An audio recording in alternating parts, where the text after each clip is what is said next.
Hello, everybody. This is Jake Stenziano, host of the Wheelbarrow Profits Podcast, here with my co-host, the multifamily mentor, the coach, the chef, the father of six, the best-selling author, the G-Daddy, Gino Barbaro. Gino, how's it going? Mr. Stenziano, how we doing? Always making it happen, big man. Today's guest is Noah St. John. Noah is a best-selling author who's famous for inventing affirmations and helping busy people achieve financial freedom. As the leading authority on how to eliminate limiting beliefs, Noah delivers live programs and online courses that his coaching clients call mandatory for anyone who wants to succeed in life and business. So without further ado, Noah, welcome to the show. Well, thank you very much, gentlemen. I'm honored to be here. It's our pleasure to have you here, and I just want to give a little disclaimer real quick because I didn't do the questions for today, and this is typically a PG-13 show, so just a quick disclaimer on this first one, and let's just get into it. So tell us about your background, and this part's clean, and your aha moment in the shower. I'm not sure where this one's going, but you take it, Noah. Well, first of all, thank you very much for that wonderful introduction. Basically, I discovered this new technology of the mind that I call Afformations, not affirmations, but Afformations. Okay, so this is a new word for most of your listeners here. And so basically, just to give you a very brief background, I've been reading self-help books since I was a little kid. I grew up poor in a rich neighborhood, so really wanted to learn how to succeed. What are the secrets of success?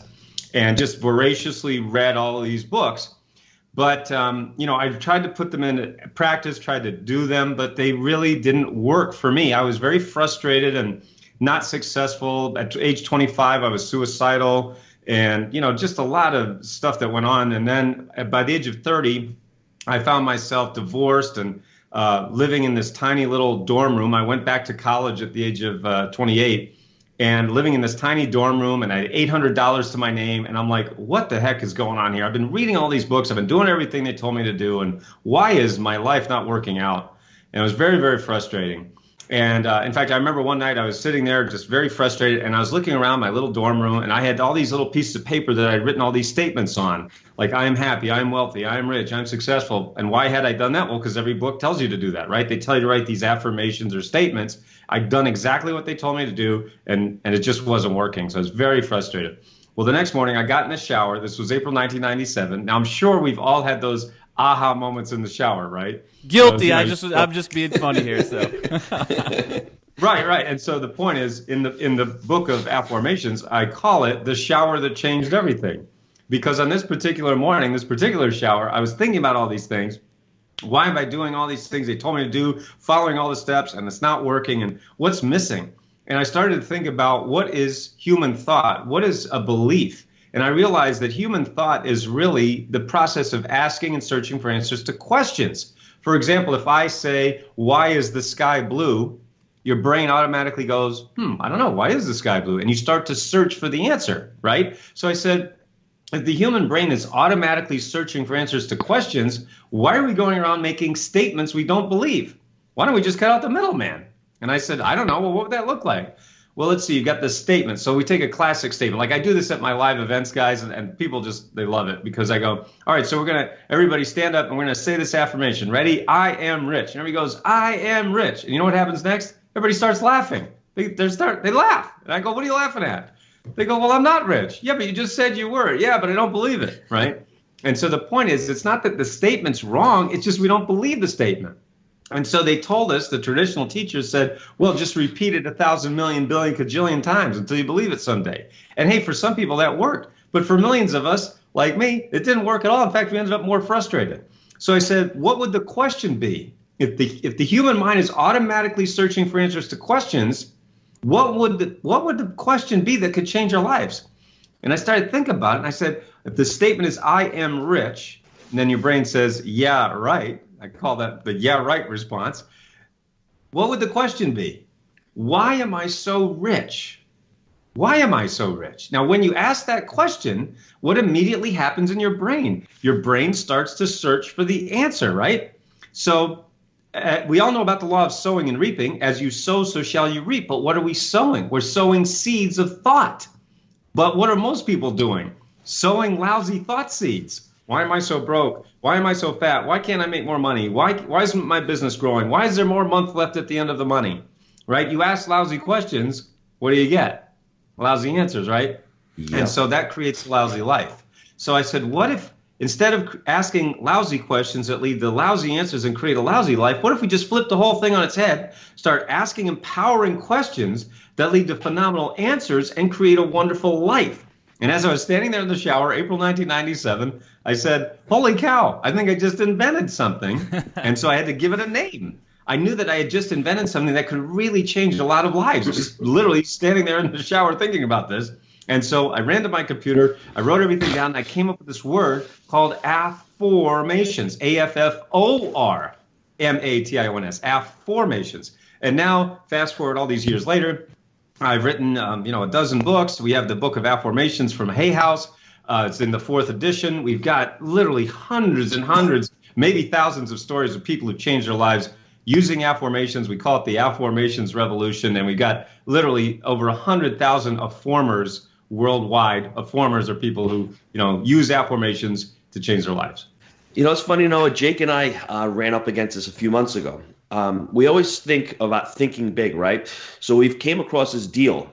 It's not even in our league. It's the kind of deal you want to put together where you get a pit in your stomach and you get nauseous and you're like, there's no way. But I think subconsciously, Jake and I is, how can we do this? Why can we take this deal down? I think that's what we ended up doing. And, having that partnership and that ability to speak to someone else, that mastermind, we actually put in a bid. We had no business doing this. And now we're back in the game again. So we're using affirmations subconsciously. So I think it's really powerful. I met you and I heard you years ago using it. And I think the affirmation, that is just an amazing thing. Because we're going to get into empowering questions and disempowering questions. I think that's truly important. But anybody hearing this, I think they need to work on themselves.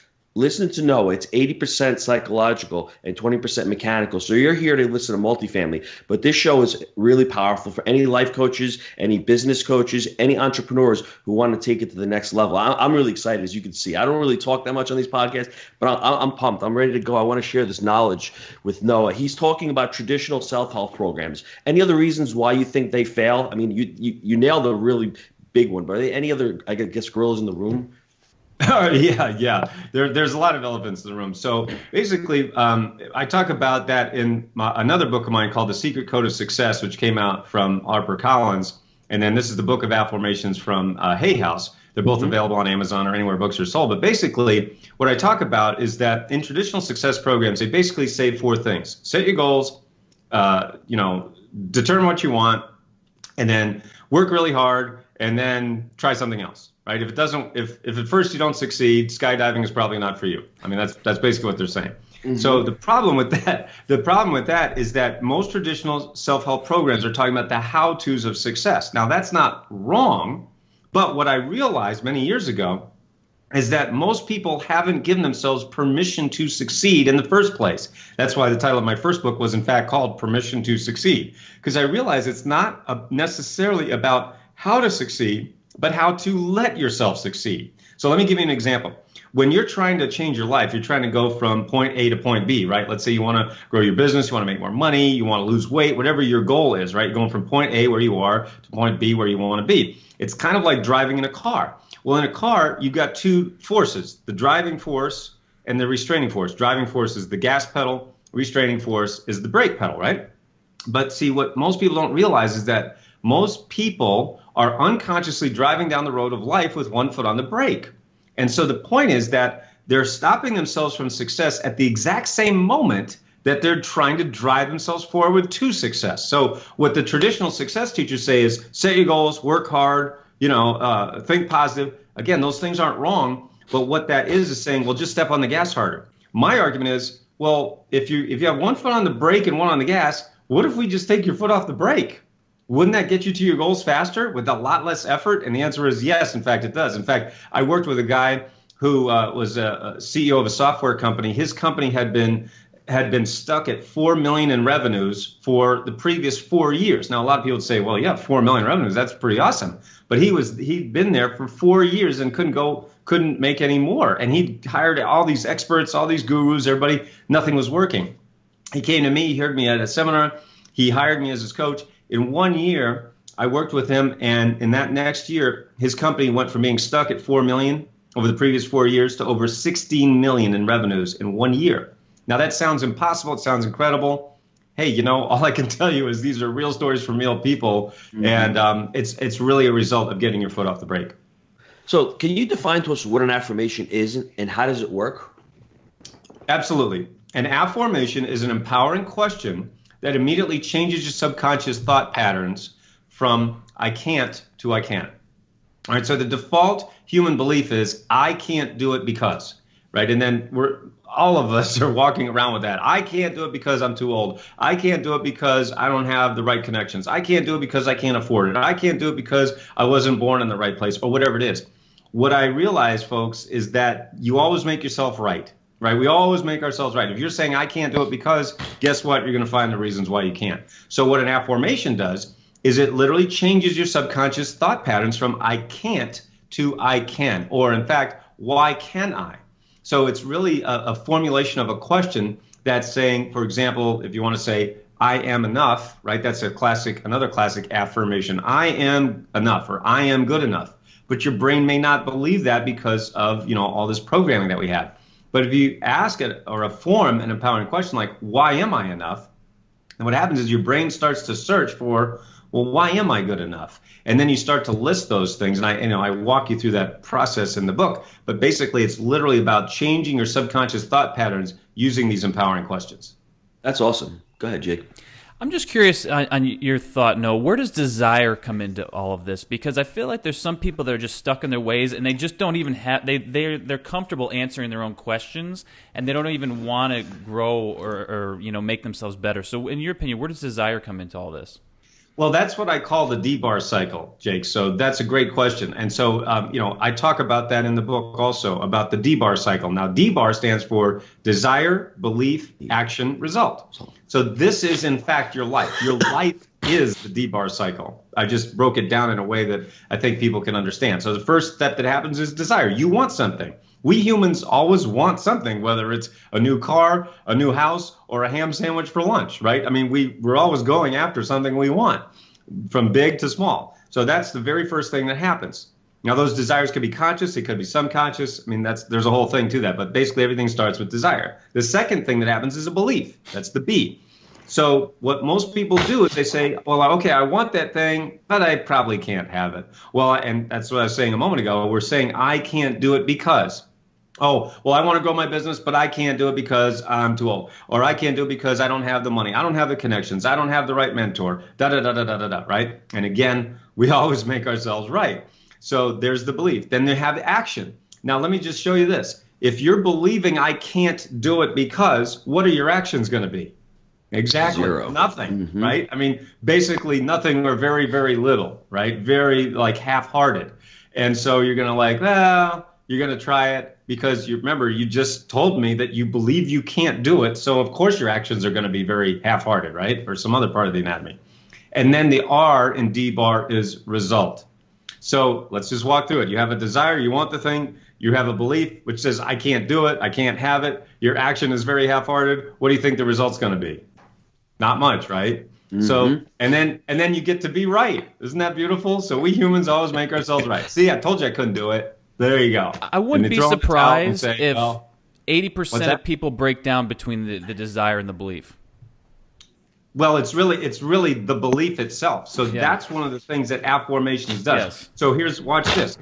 If we just change that one thing, just change the one thing, the belief, the desire doesn't move, right? The desire is still there. You still want the business, the house, the car, whatever it is, right? So that's fine. But it's the belief. What if we just could change your belief from I can't to I can, or even, this is what I tell my clients, even what if I could? What if I could have that thing? What if I could be that? What if I could grow my business? Just even that smidgen of a belief, that mustard seed. Okay, just that little belief, right? And then what would your actions be if you were to believe that you could do it? Well, then you're going to take more actions, right? You're going to put yourself out there. You're going to do more, right? And then the result. So when you have a desire, when you believe and you take action, you always get everything you want, right? Of course not. Of course not, right? That's the lousy, frustrating thing about life, gentlemen, and everybody listening, is that the point is we don't always get what we want, right? I tell the story in the book about my friend Jack Canfield, who wrote this book or had this idea for a book called Chicken Soup for the Soul, right? And that was his desire. I want to publish a book. He had a belief that he could do it. He took action. He went to all these publishers, right? He went to the first publisher. He said, hey, I want to do this book, Chicken Soup for the Soul. What do you think they said? Oh, of course, Jack. That sounds like a great idea. No. Chicken soup for the what? That's stupid slam. I mean, I'm exaggerating for effect, but you get the point. Well, I mean, we went through the same thing with our book, Wheelbarrow Profits. We had people tell us, that's the stupidest name I ever heard, you know?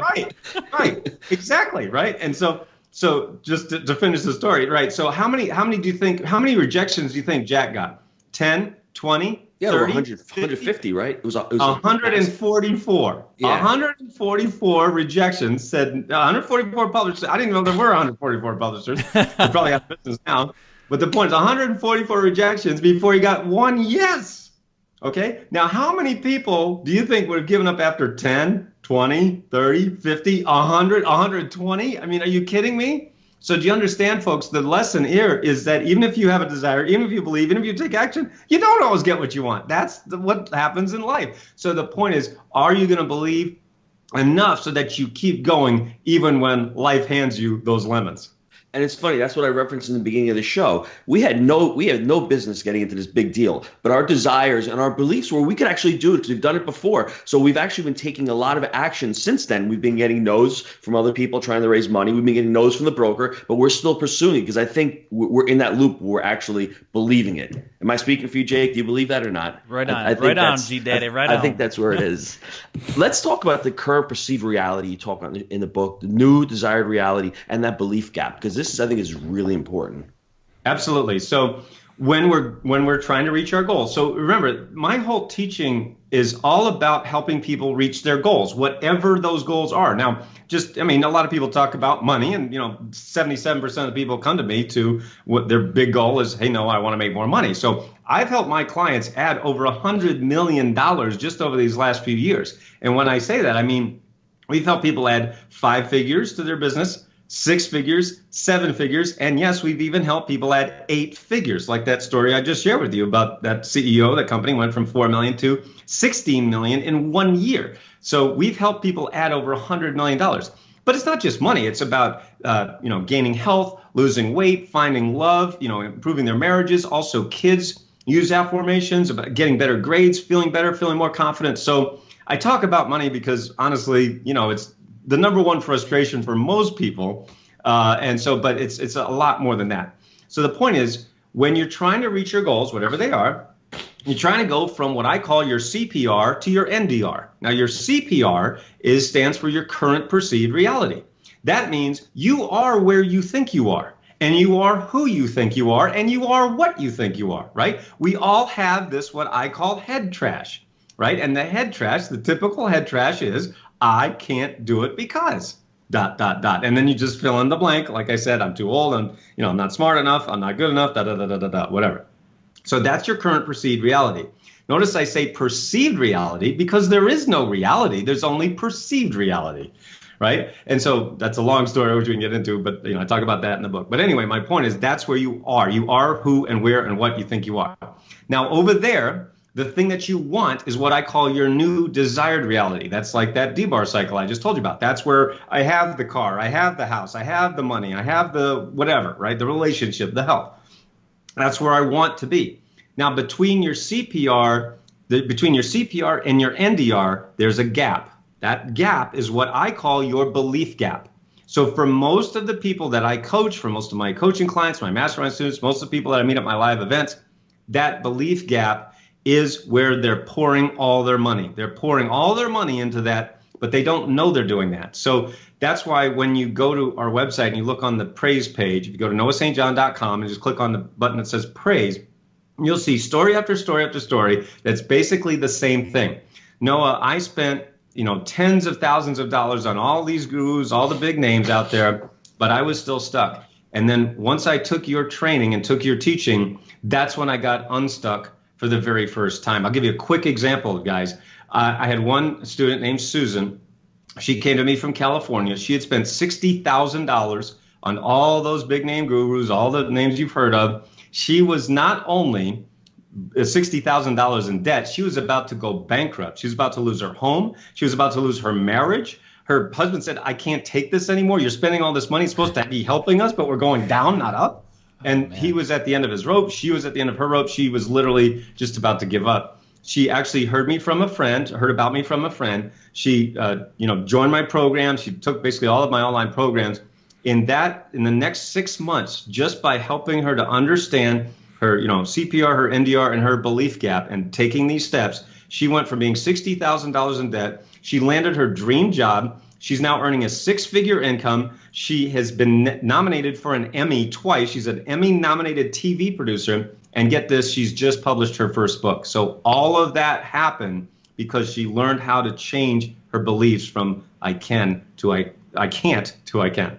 That's awesome. Let's circle back and talk about empowering and disempowering questions, because those are important. That's like one of the root things I think you talk about in the book.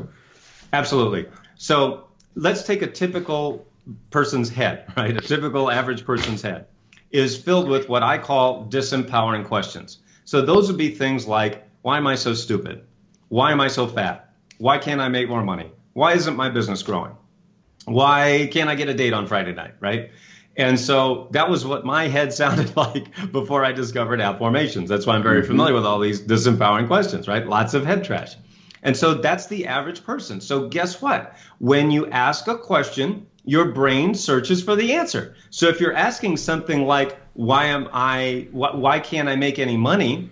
Or why am I so broke? Guess what? You're going to find the answer. Well, I'm so broke because I'm stupid. I'm so broke because I don't have the right education. I'm so broke because I don't have the right mentor. I'm so broke. You see what I mean? You're going to literally find the answer. Your brain is doing this. Now, you may be doing this consciously and you may not, but it doesn't matter. Whether you're doing it consciously or subconsciously, you're still sowing those seeds that I talked about earlier. So what I teach in the book of Affirmations and in all my teachings and my online programs and so forth, and my live events, I say, listen, what if we were to just take those disempowering questions and switch them to empowering questions? And people go, well, what would that look like? Well, let's say, why am I so broke? That's a disempowering question. I think everybody would agree with that, right? I mean, you're going to get, as you sow, so shall you reap.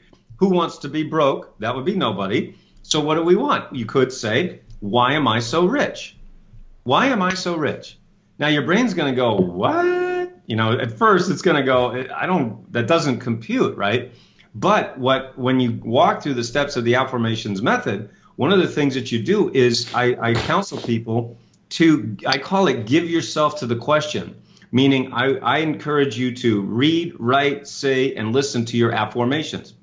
Read them, meaning read them in the book. In the book, we've got over 400 different affirmations in all 10 major areas of life. You can just read them. You can write your own so that you read your specific ones for your situation.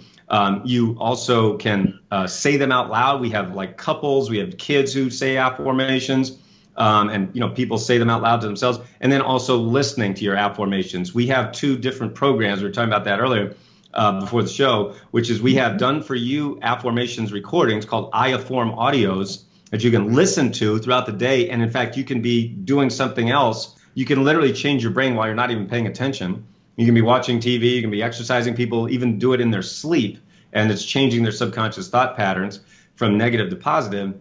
And then we also have something called Affirmware, which is something that you can record your own affirmations in your own voice and actually put your own customized music to them. So whether you use I Affirm audios or Affirmware, you can actually do this process to change your subconscious thought patterns and change your questions from disempowering to empowering. All of this is available on our website at noahstjohn.com. The point is to change your disempowering thought processes and disempowering questions to empowering questions, and then you actually have the power to act. That's what empowering means. It literally means having the power to take action.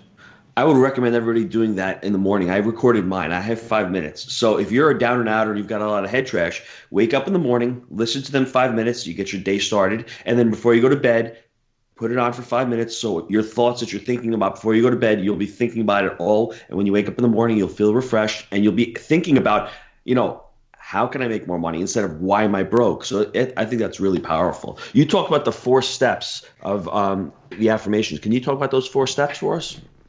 Yeah, absolutely. So the 4 steps of the affirmations method basically comes down to 4 A's, 4 words that begin with the letter A. The first is to ask yourself what you want. What is it that you want to manifest? I've been talking about this, this whole time. Everything starts with desire. So what do you want? In the book, I talk about the 10 major areas of life, and I walk you through those everywhere from health and fitness goals to money and abundance to overcoming fear to spirituality, life, happiness, relationships. I mean, just really the 10 major areas of life. So write down, exactly what it is you want. That's the first A. The second A is to affirm. So once you know what you want, then you affirm and you ask an empowering question that assumes that what you want is already so. So for example, like I was saying a moment ago, you might say, well, I want to make more money. So you might say, why is it so easy for me to make more money? Why am I good enough? Why is it so easy for me to lose weight? And so on and so on. So again, for all those different areas. The third A is to accept. You want to accept the fact that these questions are now true. You have to give yourself to the question, and you have to plant those seeds. This isn't magic, right? It's science. And so it's not going to just, you say, why am I so rich? And then $1 million shows up in your bank account. It doesn't work that way, right? We're still dealing with reality. We're still dealing with real life. But my point is that everyone on the earth is already doing this. Most humans are doing this in a very disempowering way. And so the point is now that we can do it consciously using the Affirmations method, you can literally change your brain and change your life in less than 5 minutes a day, like you said, Gino. And then the fourth A is to, and this is the one that many, many people forget. And this is the one that's the most uncomfortable that people want to, ignore or just not do. But the fourth A is to act. You must take action. I talk about building your business or whatever it is that you want to do. It's kind of like building a house, right? A house doesn't just get built magically because you want a house, right? You say, oh, I want a house, and then it just shows up. No, that's what they told us in The Secret, right? In The Secret, they said, oh, just think about money, and money pours in from the ceiling. No, it doesn't. I don't know what planet that works on, but it's not the planet Earth. The point is, on the planet Earth, we have to do this annoying thing called work. And that's where most people stop. They go, oh, I just want it magically. Well, that's called wishful thinking. It doesn't work that way. All the successful people that you see, from Richard Branson to Mark Cuban to, Bill Gates and anybody, they took action, right? They had these, they basically did what I'm teaching you, but they did it unconsciously. So, it took a nerd like me to be able to break these steps down so that the rest of us can do what the highly successful people do unconsciously, and then the rest of us now can do it consciously. Do you compare this to exercise in any way? Because it sounds to me this is a lot almost like mind training. Is that fair? Oh, I think it's very fair. And I do, in fact, say that this is like building a muscle because, at the beginning of any exercise program, your muscles tend to be weak because you haven't used them. And so if you're used to asking disempowering questions, most people are, right? Why am I so broke? Why am I so dumb? Why am I so stupid? And so forth. You're not doing that on purpose. Nobody, we had to be trained to think and ask these disempowering questions. And so my point is now we need to be retrained to ask these empowering questions. Is that going to take effort? Yes. And certainly at the beginning of any exercise program or any different type of, life-changing program, at the beginning is always where it's usually the hardest because you're trying a new habit. You're trying a new thing. And so the point is if you stick with it, it really becomes much, much easier. And then, of course, we have all this online training that's available for the folks, at home and our folks listening. So, I've done the heavy lifting so that you don't have to. Let's jump into the 2 types of habits. You talk about the 2 types of habits in your book. Absolutely. And so most people, when they think about habits, right? So I talk a lot, like I have a program called Power Habits Academy, where I teach the power habits of unconsciously successful people, the people like the Mark Cubans, the Richard Bransons, Warren Buffetts and so forth. They're unconsciously competent at allowing themselves to succeed, which means they can't actually teach what they're doing. They're unconscious. But, that's great for them. But what about the rest of us? That's one of the reasons why so many people have spent tens of thousands of dollars on all the big names and all the gurus, and they're still stuck before coming to me. They come to me, and I walk them through this process of how to become a natural of success, but how to do it consciously. And that's why we see these incredible results like 4 million to 16 million or $60,000 in debt to a six-figure income. And I mean, and it happens very quickly. And again, you can just go to the praise page on noahstjohn.com and see dozens and dozens. I mean, that's just a fraction of what we've got. But basically, the two types of habits are, and most people think when they think of habits, they think of good and bad, right? There's good habits and there's bad habits. I'm not going to say that's wrong, but what I'm going to say is that that doesn't really help, right? For most people, when you label something good and bad, it sort of just puts the brakes on. It's talking about, driving down the road of life with one foot on the brake. That sort of doesn't really help people. So what we teach on our campus at successclinic.com, we teach two types of habits are productive and unproductive. All right, so productive habits means they're habits that are bringing you towards your goal. Remember, everything starts with the desire, that DBar cycle I told you about earlier. So when you're looking at your desire, whether it's more money, more, building your business, more clients, or whatever it is, you have habits that are bringing you towards that goal. And then you have habits that are bringing you away from that goal. So the ones that bring you towards are what we call productive.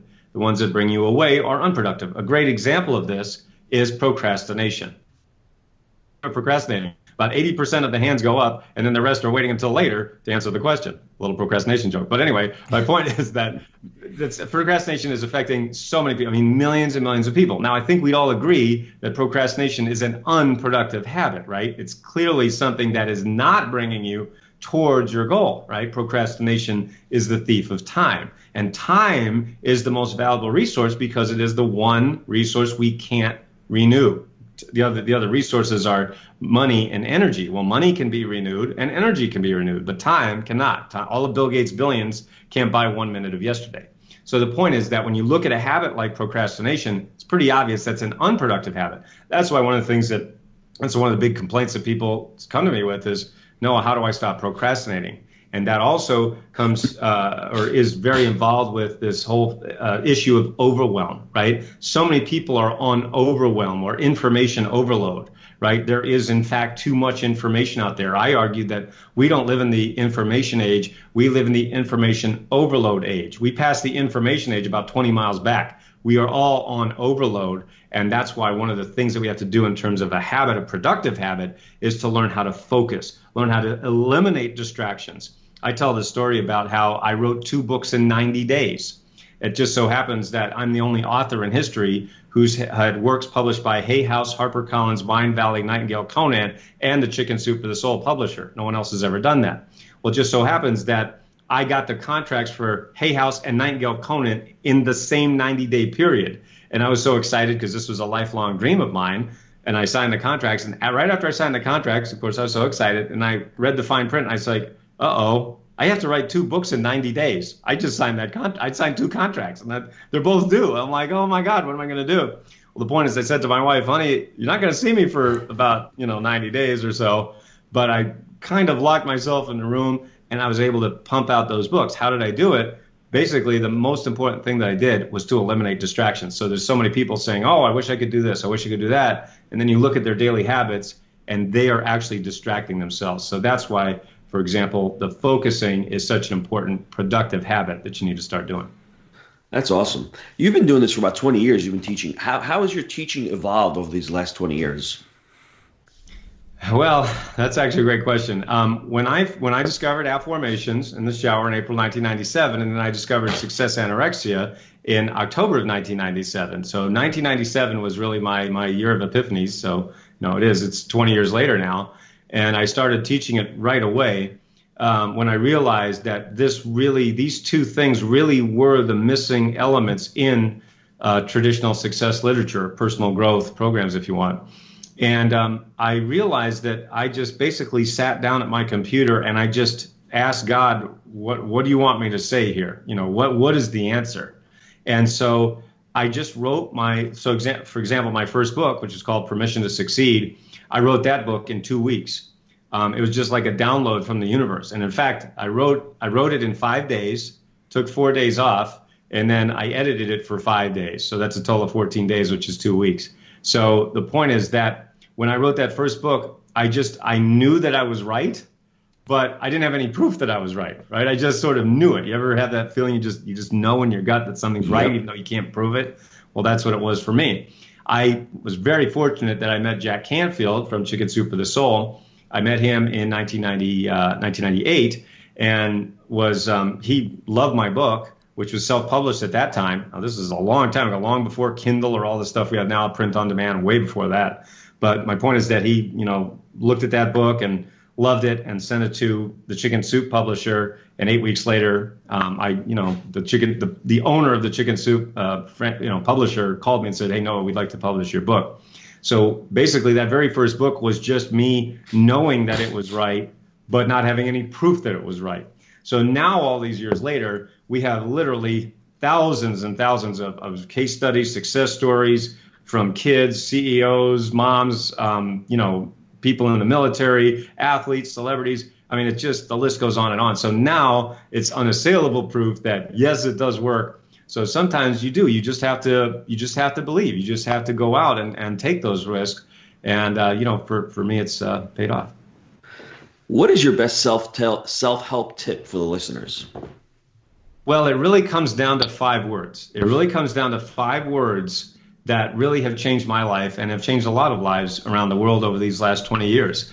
And my best self tip that I really could ever give people is those 5 words that have changed my life, which is give yourself permission to succeed. When you give yourself permission to succeed, well, let me say it this way. When you don't give yourself permission to succeed, you will be driving down the road of life with one foot on the brake. Now, nobody does that on purpose. Nobody wants to stop themselves from success, but it doesn't matter. You're sowing those seeds anyway, and just because of the law of sowing and reaping, you will be holding yourself back through no fault of your own. So once you learn the steps to give yourself permission to succeed, you very simply get your foot off the brake. And then, just like the clients and the stories that I've shared with you and many more, then you can actually just go to success so much more easily, so much more quickly, and with so much less effort and less stress. And everything becomes so much easier. And that's why that is my best self-help tip. I like that, because I think a lot of people don't realize that they're really trying to protect themselves. We're programmed to protect ourselves from hurting ourselves. Instead of asking those quality questions, we're saying to ourselves, well, I don't want to try because I might fail. And then, that fear of failure is what's really holding us back. So I think a lot of what you talk and what you teach about is really resonates with me, because I figured once I said to myself, I don't want a small business, I want a big business, and I want to take chances. I don't care if I get hurt, because how am I going to actually get hurt? If I lose money, I'll find another way to make money. So to me, this has been awesome. I could talk for hours and hours and hours about this stuff. This has been really empowering for me. So Jake, take it away, bro. Sure. I keep talking about it. I'll let you take it away. Yeah, we talked about habits a minute ago. What is your best habit for success? I would say my personal best habit is the ability to focus. And I've always had that ability. So for me, it is somewhat natural. And I will say this, is that most distractions at this point in time, at this moment in history, are self-imposed distractions, right? So a lot of people come to me and they say, oh, I'm overwhelmed. Oh, I'm procrastinating. Oh, I can't focus. And then I walk through them, my clients and my mastermind students, I literally walk through their day, a typical day for them, and they really have no clue of how many times they're distracting themselves. Okay, and I go, do you understand that all of this, or at least a great portion of it, is self-imposed? Like, for example, Facebook, the greatest distraction of all, right? I mean, how many times are we, we're working on a thing, and then you just sort of, maybe you get to a stuck point, or you're writing a report or an article, or maybe even writing your book, and you get stuck. You're like, oh man, I don't. Well, let's see what's going on Facebook, right? I mean, oh my God. I mean, so we don't live in the information age. We live in the information overload age. I would also argue we live in the distraction age. We are all distracted. And recent studies showed that we humans, or the average person, American, I guess, has a smaller or shorter attention span than the average goldfish. I don't know where that study came from, but that's what I'm reading. So my point is, hello. I mean, if you're going to have less of an attention span than a goldfish, you're certainly not going to get a lot done. The highly successful people that I've coached and that I've worked with and that I've studied definitely have that ability to focus and to eliminate distractions so that you get your work done. You put your work out there in the universe, and then the distractions just fade away. So are you helping people become more self-aware? Well, I think that's one of the benefits of it. I think that's one of the benefits of doing this work, of, using affirmations, giving yourself permission to succeed, following the power habit system. Self-awareness is definitely part of it. A lot of teachers out there are espousing self-awareness as the thing. I argue that, well, no, that's actually just a benefit of doing it right. You can't like become self-aware, at least in the way that they're saying it. That's what I've seen. How do you just be aware? I think you have to change your habits. And that starts with changing your thinking, which in my book anyway, starts with changing your questions from disempowering to empowering. And then, because let's just be very honest, if you say, well, why am I so stupid? And you become self-aware, you're aware that you're stupid. Great. What good is that? You see what I mean? You just shot yourself in the foot. You say, well, I told you I was stupid. Wait a minute. I guess I was looking more at how does that help? The actual. You see what I mean? I'd rather say, wait a minute. Why don't we say, instead of why am I so stupid, why am I good enough? Yeah. Why am I enough? Why am I so smart? Oh, then I can be aware of the fact that, wait a minute, all of this bullshit that I've been saying to myself, those are all lies. That's head trash. What if I get rid of, you see what I'm saying? Yep. So to become self-aware when you have head trash is actually the worst thing you could possibly do. I think you're saying this, that you're actually putting the self-development first. You're kind of working on that first, and then you're okay. Then now I'm realizing I'm okay. I'm training my mind. Now I realize I'm on Facebook 12 hours a day. Let's cut that. So I think it's putting one before the other, and then working on better development. What is your biggest mistake that you've made since you've been in business? Well, unfortunately, I've made this mistake several times before I learned, and it's really not trusting myself and trusting other people more than me, and thinking other people were smarter than me. And so, not that I know everything, because of course I don't. But what I'm saying is, because of the way I was raised, that I'm not enough, and that I am stupid, and that nothing I do is ever good enough. That's taken me decades to overcome that head trash. And so, in that process, I would give money to very slick salesmen, very great marketers, really, persuasive guys, who said, hey, no, I'll do this and this and this for you. I go, okay. And then I give them lots of money, and then they disappear. So it's like, shit, that really sucked. And, unfortunately, I made that mistake several times before I woke up to the fact that, why am I giving money to these idiots when I can do it myself? When I'm perfectly capable of doing the things. Certainly not suggesting that anybody, or that I know everything or can do everything. I mean, I certainly have a team, I have assistants and so forth, to help me, and we should have a team. But the point is, who is on your team? Who is on your team is such a crucial thing, that, trusting and being with the right people, as opposed to those, those slick salesmen, those clever marketers who are really great, very persuasive, great with the mouth, but really lousy with follow-up. So unfortunately, that cost me a lot of money before I woke up to that fact. But now we basically have everything in house, and we're very self-contained here at successclinic.com, which is nice because now we can offer these programs to our clients. Like people who come to us and they want their websites built, or they want help with their sales funnels or things like that. So we don't just teach on inner game. We also help people with outer game. Inner game is, the stuff that happens between your ears. The outer game is the sales, the marketing funnels and so forth, websites, all those things that are market facing. And so now what's really nice is we're able to do both for our clients. What's your favorite book, favorite business book? Well, I actually have two favorite books, if I may. So my first one was really the book that inspired me many years ago when I was just a kid, which is How to Win Friends and Influence People by Dale Carnegie, classic self-help, the classic self-help book. And, I read that, believe it or not, before I was 10 years old. Most people don't believe that, but it's true. It was sitting there in my father's library, and I'm like, oh, that's an interesting title, How to Win Friends and Influence People. I'd like to learn that. So I read it, and, it really affected me a lot. And then the second one was The 7 Habits of Highly Effective People by Dr. Stephen Covey. And Dr. Covey was really my inspiration for getting into this industry, because I actually heard that book on audio tape, believe it or not. It was an audio tape that many years ago.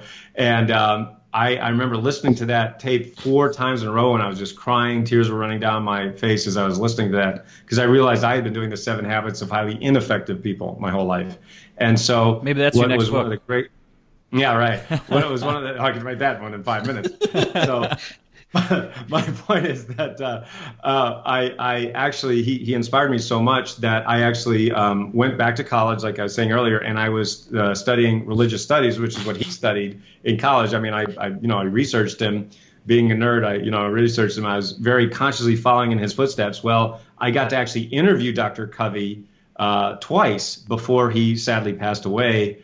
And that was really one of the honors of my life, was to interview Dr. Covey and had 20 uninterrupted minutes with him on the telephone. Just this kid, from nowhere. And he took 20 minutes with me on the phone, and he was such an inspiration. He was exactly what you would want Stephen Covey to be. He was warm, he was brilliant, he was humble, and he was wise. And he said one thing that I never forgot, that I always like to say this whenever I get the opportunity.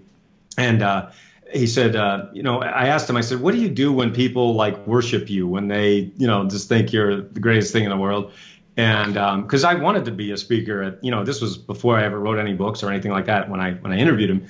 And he said something that I always remembered. And he said, Noah, I want people to leave my events more impressed with themselves than with me.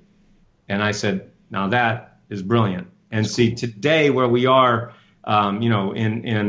in life and on the internet, we have all these people that say, here's my car, here's my house, here's my garage, here's all my, Rolexes and so forth. And that is where marketing really is right now. Unfortunately, I think in this industry, it's sad, but that's what everybody worships, is, oh, wow, look at all that stuff.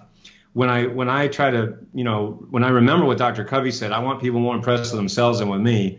That's why I market very differently. I'm like, listen, everybody has more power in them than you think. You have been stopping yourself from the success you're perfectly capable of only because you're driving down the road of life with one foot on the brake. Why is that? Because you're saddled with all this head trash. If we get rid of your head trash, you're going to accomplish things that you can't even believe, like going from $60,000 in debt to a 6-figure income, or from $5,000 a month to $75,000 a month. And I mean, just all these real stories that we've had from around the world. And so the point is, I really seek to or hope to carry on Dr. Covey's legacy and leave people more impressed with themselves than with me. He sounds like a very authentic guy. That's a great story. Jake, before you do the wrap up and everything, I just want people, first thing they do, get off this podcast, go on our website. I wrote a book review of Noah's book. Short, 400 words. After you do that, I know you're going to buy the book. Go on Amazon. There's a link to buy the book. It's going to change your life. It's the first step you have to do. Remember the DBar? You have to take actions. You're going to believe. I'm going to make you believe it's a great book. It is a great book. It's really inexpensive. I don't know why he's selling it for so cheap, but maybe we'll talk about it after we get off the phone. But read the book review. You'll love what I wrote about it. You'll love this podcast. You'll say, I got to get this book. After you do that, buy the book. After you do that, go on his website, check it out, and start doing affirmations. Right, Jake? I'll let you finish it up. I just want to make that plug. I'm gonna wrap it up with one single thing, and I had my in the shower aha moment today, and that was when we started talking about the DBar, and then with the breakdown over the belief, because once people get to that point, it's almost like they're running into a wall, I think, and that really was an eye-opening moment for me on the show today. So I think that was really really impactful. I think you're a really inspiring guy, and just thank you for your time. Can you tell listeners the best way to get a hold of you and any other offers that you may have out there? Yes, absolutely. Easiest way is noahstjohn.com. That's my name. So NOAHSTJOHN.com. And actually, when you go to our website, you can actually download my new book. It's called Get Rid of Your Head Trash, and it's absolutely free. So just go to noahstjohn.com and just put your name and email in there. We'll send you my new book called Get Rid of Your Head Trash. And it's really, I walk you through the 5 steps to get rid of your head trash, absolutely free. So that's all there at noahstjohn.com. So Noah, we put a lot of different infographics and memes out there on Instagram and Facebook, and then we're gonna get you out there tomorrow. So I have permission to succeed would be like Noah St. John 1.0. How do we make that a real affirmation? What are we putting out there tomorrow on Instagram? Is it Why do I have permission to succeed? You got to help me out here. That would be it. Yes. That would be it. Why do I have permission to succeed? And then you just, Affirmations by Noah St. John. And in fact, and by the way, you can go to affirmations.com too and learn more about the affirmation system. And but yeah, that's what I would do. Why do I have permission to succeed? You're going out there tomorrow. We're putting you out there. It's gonna be a nice infographic Awesome. for you, Noah. So cool, Appreciate guys. Thanks it. so much for the time. Great show today, and talk to you soon. Thanks, Noah. I appreciate it. My pleasure, gentlemen. Thank you. Audio